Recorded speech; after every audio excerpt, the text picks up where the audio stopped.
Nanti setelah kita di sana, kalau masih ada waktu, kita akan kalaupun mampir di Masjid Lasem, bisa kita mampir. Tapi saya melihat karena masih dibangun, kita terus saja biar kita bisa istirahat, segera bisa istirahat di pondok, mandi menjelang maghrib.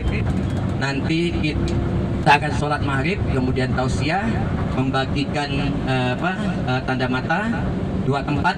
Pertama pondok tempat saya, kemudian pondok Muhammadiyah di depan rumah saya. Jadi rumah saya itu dikelilingi pondok, ya, macam ayam gitu ya. Nah, Bapak dan Ibu, saya tetap berharap bahwa semua ini adalah kita niatkan hanya lillahi ta'ala, ya. Artinya dengan melihat alam yang ciptaan Allah, kanan kiri kita tanaman. Kalau kita di Arab nggak pernah melihat hijau-hijau, tapi di Indonesia hijau royo-royo, ya. Tapi itulah kebesaran Allah. Di sana ada batu-batuan, di sini ada tanam-tanaman, ya. Di sana ada orang ayu-ayu, nih kini orang ayu-ayu, ya. Nanti saya bilang orang ayu kan ada ibu-ibu. Nih bapak-bapak sebenarnya elek-elek nuwai itu. Dibanding orang Arab mesti bagus-bagus kabeh, ya. Oleh karena itu menangnya kita banyak memiliki emas yang luar biasa. Mas Rosid, ya, Mas Badrun, Mas Nasib, ya, besar-besar Pak, mahal harganya. Saya yakin. Apa sebab saya katakan mahal? Apabila emasnya itu pergi mesti nangis. Berarti kan mahal. Mesti nangis terus tuh. Itulah menunjukkan bahwa emas kita itu mahal, ya. Nggak bisa luntur. Nah, Bapak dan Ibu bisa lihat bahwa kanan kita, ya, ini perumahan pantai, perumahan orang para nelayan, itu sebelah di pantai. Besok kita akan ikuti pantai ini, ya. Nah, ini sebelah sini. Ini di sini mangrove, ya, itu mangrove masuk ke sini. Kita sampai di sini berjalan kaki ke sana. Bapak akan lihat betapa indahnya tanaman bakau. Ya, di sana nanti ada tempat-tempat berselfie ria. Saya yakin Pak Nasir nanti pasti ribut sama nenek untuk berselfie. Halo Nek, sehat Nek? Alhamdulillah. Semangat Nek, semangat Pak. Nenek tetap semangat. Tapi mohon maaf, 1000 maaf ya Bah, teman-teman yang punya pasangan, saya tidak menyediakan kamar barokah.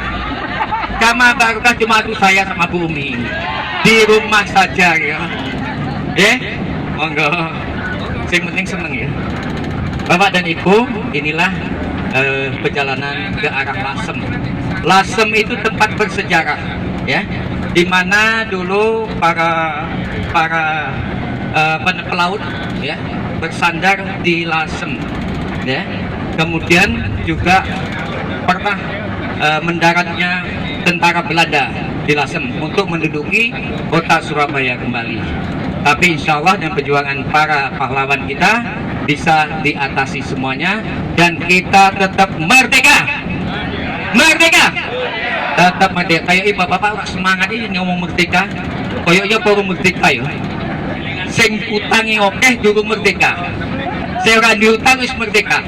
Ngono wae gampangane, ya. Tuh kan guyu, berarti utang akeh sing guyu iki.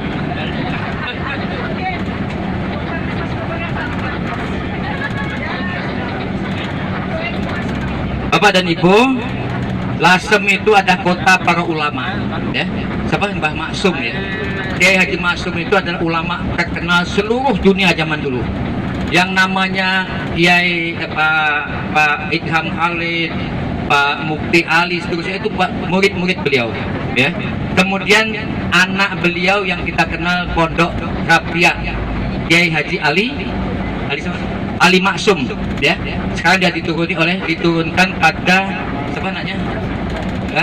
Pak siapa namanya? Pak mantunya mertuanya Mas siapa yang di Demokrat itu, juga Demokrat yang di penjara itu menantunya, ya. Itu betul, ya. Karena itu kita kenal beliau itu menghasilkan para ulama-ulama besar, ya. Kemudian di Mbah Maimun, ya, kita kenal Mbah Maimun di Sarang. Kemudian terakhir muridnya Mbah Maimun, favoritnya Edi Jasmanto.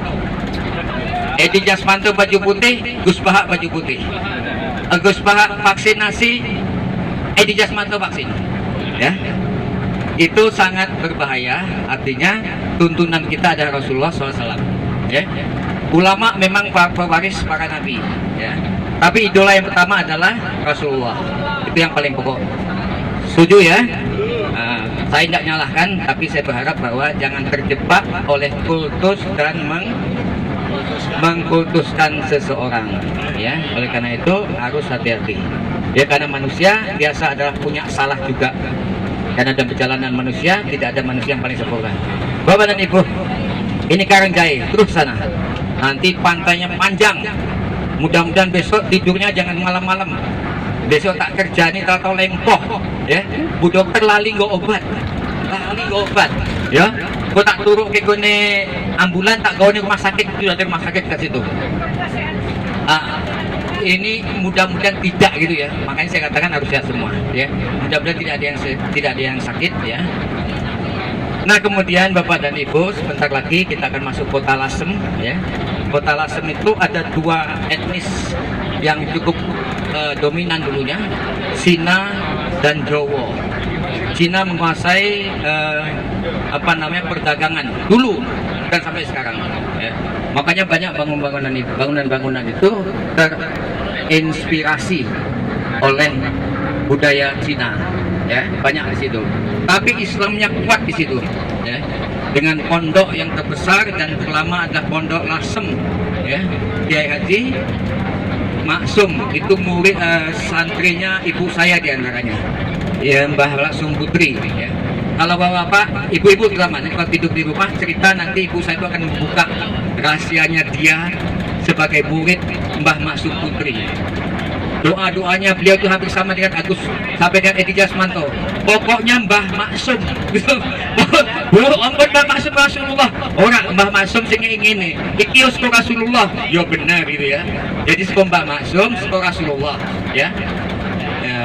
Kemudian akhirnya dapat suami namanya Pak Maksum, Abu Maksum.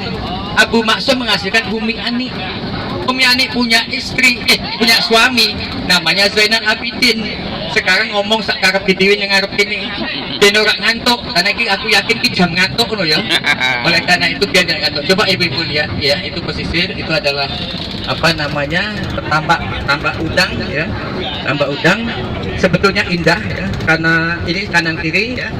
Sebetulnya indah karena tidak tersosialisasi sehingga tidak banyak orang kenal kota kelahiran Ibu Umi Hanik, ya. Senyum Ibu Umi Hanik, ya. Tersenyum manis, ya. Sing ora Pak Senan ngalemi kok sapa yang ngalemi itu? Masa Pak Seto ngalemi ora to? Iya toh? Pak Seto mumpet nang kono. Pak Seto. Halo. Siap. Jadi Bapak-bapak Ibu, inilah namanya tambak. Kalau hari musim panas itu menghasilkan garam, ya. Ini semua garam. Putih-putih garam. Nah, bukan ini garam. Nah, kalau panas, musim panas itu hasilnya garam, ya. Garam. Nah, ibunya Ibu Umi adalah pengusaha garam, punya pabrik garam briket, ya. Karena anaknya banyak, kemudian sudah ditinggal janda umur 30 tahun, anaknya 6, sehingga habis semuanya untuk menyekolahkan anaknya, ya. Alhamdulillah semua anaknya jadi sekarang, ya. Dari profesor, dokter, spesialis, pengusaha, macam-macam. Kelasnya menengah ke atas, saya katakan, bukan saya ngalami, tapi itu nyata. Karena apa? Memang beliau luar biasa. Setiap pekan tamat khatam Al-Quran, setiap pekan 1 kali khatam Al-Quran, dongake saya dan Bu Umi. Hari yang kedua adiknya di bawah dan seterusnya, ulang lagi, ya. Begitulah luar biasanya, dengan kondisi yang, ya, kalau saya katakan apa mungkin mampu ibu ini menyekolahkan anak-anaknya. Tapi saya saksi bahwa beliau setiap jam 2 tidak pernah tidak bangun sholat malam sampai subuh, ya. Makanya kalau anak-anaknya, ini saya katakan nyata sejarah, kalau ibu-ibu ini semua kalau ingin anak-anaknya sukses, bukan saya katakan itu yang hal baik. Bisa contohkan bahwa khatam Al-Quran, sholat malam, kemudian saban khatam, begilin, dongak di anak-anak itu, ya. Betul saya katakan. Dari profesor, dokter spesialis, putu nih yang ibu dokter spesialis dan seterusnya. dari pengusaha yang sukses bukan saya, adik saya itu yang namanya Al-Quran itu sekarang sedang bangun hampir 3.000 pabrik di luas 3.000. Di mana pada waktu saya bawa dia ke Madinah, waktu saya bawa dia haji, kemudian dia melihat bahwa di situ ada pabrik Al-Quran yang sangat luar biasa. Pernah lihat ya? Kemudian berdoa moga-moga gue jadi pengusaha pencetakan Al-Quran yang seperti ini. Kalau Bapak dan Ibu saya tunjukkan omongan saya itu benar seperti itu, bersih, tertata dengan baik. Hari ini saya bawa Al-Qurannya untuk kita sedekahkan, tapi di sana dapat lebih murah daripada yang lain. Sukses, bagus, bersih tempatnya, hampir sama di Madinah. Itulah doa-doa anak yatim yang paling kecil, adik saya paling kecil itu tidak pernah melihat wajah bapaknya. Ya, umur 6 bulan ya, umur 6 bulan saya sedih. Saya ini orangnya gembeng gitu ya. Saya pengennya nangis, apalagi udah berada di dekat rumahnya. Oh, berada di makam Rasulullah, Masya Allah. Kita sampai di Lasem ya. Ini sudah di Lasem. Kalau bisa, udah masuk Lasem ya. Kita terus mas ke Bonang ya. Nah ini hanya cerita, bukan sebuah buat pria, tidak, bukan pamer, tapi itu sebuah kenyataan. Ya, sebuah kenyataan. Betul saya katakan. Ya. Kalau menurut hitungan saya nggak mungkin dengan keadaan ibu yang seperti itu bisa menyekolahkan anaknya 6 dan semuanya sarjana. Semuanya sarjana. Jadi hanya S1, S2, S3 dan sampai ke profesor ya, ada semua. Itulah berarti betapa besarnya keberkahan Al-Quran. Bapak dan Ibu, sebelah kanan kita ini adalah Masjid Lasem ya. Masjid tertua, di dalam sana banyak makam para ulama ya. Di antaranya ada Mbah Maksum ada di sini ya. Ada selamat datang itu Mbah Maksum itu, foto beliau ya. Itu ulama besar dan sangat terkenal ya. Murid-muridnya juga sangat terkenal dan tokoh-tokoh nasional ya. Di dalam situ ada makam ya. Banyak ada Mbah Sambu itu pejuang suku beliau dan seterusnya. Dan di sebelah sana sedang dibangun museum yang pintunya Al-Quran sampai 30 juz. Kalau kita bisa lihat dari sana ya. Nah di sana. Tapi kita mungkin tidak bisa ke sana. Yang kita usahakan di Batu ada pulangnya kita lewat ke sana ya. Kita akan menuju ke petilasan Sunan Bonang. Di sana tidak ada makamnya Sunan Bonang ya. Di sana ada gua. Kalau yang pernah masuk ke gua Irak ya seperti itu dalamnya. Ada di dalam sana petilasan, mungkin tempat beliau bersalwat atau apa saya nggak tahu. Saya tidak sama dengan Rasulullah ya. Nah disitulah nanti kita akan naik ke sana. Kita tidak ngapa-ngapain di sana, jangan minta-minta di sana. Berdoa juga silakan berdoa, tapi tidak minta ya, jangan salah. Ya. Kalau kita melihat sejarah perjuangan para ulama-ulama kita, jangan sekali-kali terus kita membuat kita itu menjadi musyrik ya, sehingga meminta kepada selain Allah. Jangan sampai ya. Terus kita masih menuju ke arah petilasan. Di sana nanti kalau yang ingin beli oleh-oleh gereh ikan asin ada ya, silakan. Di sana nanti juga banyak mungkin orang-orang yang minta-minta, kalau ada uang 2.000 disediain ya. Setidak-tidaknya kita membagi-bagi kenikmatan pada orang lain. Saya kira begitu dulu, Bapak-bapak kayaknya udah pada ngantuk ya. Urut-urutannya saya tidak hafal pun. Saya tidak hafal memang ya, tapi saya nggak hafal ya, itu buat sejarahnya. Memang saya bukan ahli sejarah. Buka Google dulu ya. Jadi saya tidak sempat buka Google juga. Oleh karena itu mohon maaf tidak bisa memuaskan dalam perjalanan ini. Oh ya. Ya, saya kita 2 malam ya, katanya itu iso ya kira baca-baca takjak ning omahku terus seneng gitu. Karena ibu saya tuh ngajar le, nek ono tamu kok seneng-seneng ki. Selamat dalam dino. Kok seneng-seneng ki, duwe apa golek-golek cepak-cepak no. Kalau kan nanti kayak ibu saya itu juga waktu rumah itu terus bapak datang, kalau datang udah sediain kopi macam-macam. Seneng-seneng tamu ya. Jangan sampai tamu tidak dikasih apa-apa. Ya. Makanya saya tuh orang yang suka waktu ini cerita aja ya. Saya tuh bukan pernah masuk di pondok dah, ya tidak pernah. Tapi waktu saya kuliah, saya tuh senang melaksanakan perjalanan dari pondok ke pondok. Ya. Jadi sinau saya itu dari pondok ke pondok. Dari pondok Banten sana, Bui Majong tidak ngerti. Namanya Menes, ya, Kiai Menes juga terkenal, sampai ke Gronggong sana. Jadi dari barat sampai ke timur, sampai Kalimantan. Ya. Kalimantan itu ada paman saya punya pondok juga di sana, pondok besar di Mempawah, mampir di sana saya. Jadi saban-saban liburan kuliah, walaupun nggak ada duit, ya wis melu-melu nempel sini nempel pun akhirnya sampai ke sana. Ada sebuah perbedaan bahwa ulama kota dengan ulama pondok berbeda. Ulama pondok itu kalau kita datang dia tidak nanya dulu, le, kue harap opor ini, dia butuh opor ini, oh enggak. Kasih minum dulu, dikasih makan, kita duduk baru dia ngajak ngomong atau kita ngomong. Minta yang mohon doanya, kita mau ini mau ini dan seterusnya. Tidak apa, kita doa pada orang soleh tidak ada masalah, ya. Nah kemudian di kota Bido kita datang ke kepala ulama kota, tanya sih, wisopo kusin teko. Bahkan akan buka lawang aja wedi orang dibuka ke ya. Jangan, tamu tuh siapapun ya dibuka ke lawang. Jangan sampai tamu itu nggak boleh tidak dibuka ke lawang. Siapapun dodok-dodok ya didatengin. Ya, siapa tahu. Karena pengalaman rumah saya itu sering didodoki uang, ternyata uang tuh ngeteki panganan coba. Nggak kurang buka orang itu panganan. Benar saya nggak ngomong. Rumah saya itu terbuka dan sering diberi panganan. Mungkin di antara bawah sini mungkin pernah juga ngirim makanan di rumah saya, ya. Itu kalau kita tidak buka lawang tamu, nggak gawa apa-apa. Bukan kebahagiaan itu, ada rezeki.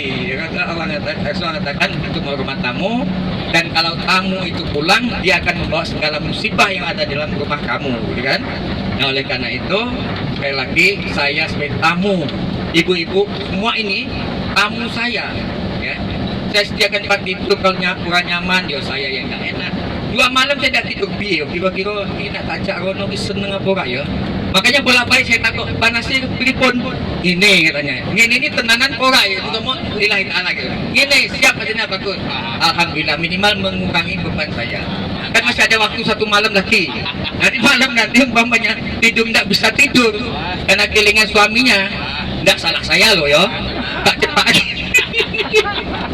Bu Rosid guya-guyu terus gitu. Orang salah aku loh. Bu Pak Rosid orang melu cuma gak bisa tidur semalaman. Bawa pada ibu itu yang namanya laut. Ya, nggak tahu ya. Wong Solo tuh jarang ke laut. Ya. Ini laut. Laut selatan. Utara. Laut utara. Laut utara itu tenang bapak-bapak. Sama seperti orang-orang utara, tenang, kalem, ya kan? Landai menghanyutkan. Oleh karena itu inilah laut selatan, laut utara, ya, utara, ya. Alhamdulillah Bapak dan Ibu sudah bisa melihat betapa betapa indahnya laut ciptaan Allah. Itu yang perlu kita mengingat Allah bahwa Allah menciptakan segala sesuatunya hanya untuk manusia gitunya. Semua ciptakan Allah itu untuk manusia. Ya, di laut itu ada macam-macam makanan ya, macam-macam ikan, cumi-cumi, urang, apa meneh kayak kepiting, semua kesenangan saya ya. Lato tadi udah coba, itu rumput laut ya, rumput laut enak, rumput laut ya. Sancam yo rada kesel ya susu bikin terus sih. Ibu dan bapak di apa namanya, di dekat Bonang itu ada ulama besar juga di sini ya. Tapi ulamanya tidak muncul di permukaan ya. Kalau di orang NU adalah ulama kos ya, ulama tarekat. Itu murid-muridnya ada sampai di Solo ya. Insya Allah Mbak kasih ngerti bahwa teman-teman kita yang punya pondok di sini. Nah oleh karena itu Bapak dan Ibu, kita sebentar lagi sudah nyampe. Ini sudah nyampe itu loh. Kita bisa kelihatan bukit di atas itu ya. Sebelah kanan kita itu adalah petilasan Sunan Bonang. Sudah sampai ya Mas? Kita sudah sampai di sini. Siap ya? Bismillah. Siap semua ya? Semangat. Alhamdulillah ya. Nah itu pesujudan Sunan Bonang ya, atau petilasan Sunan Bonang. Kita naik ke sana. ya. Nggak usah mau cari makan apa oleh-oleh dulu, ya. Setelah naik turunnya baru disiapin oleh-oleh. Tapi tidak saya paksa ya, yang tidak kuat jangan nyoba-nyoba naik ya. Nanti susah dan jangan ya.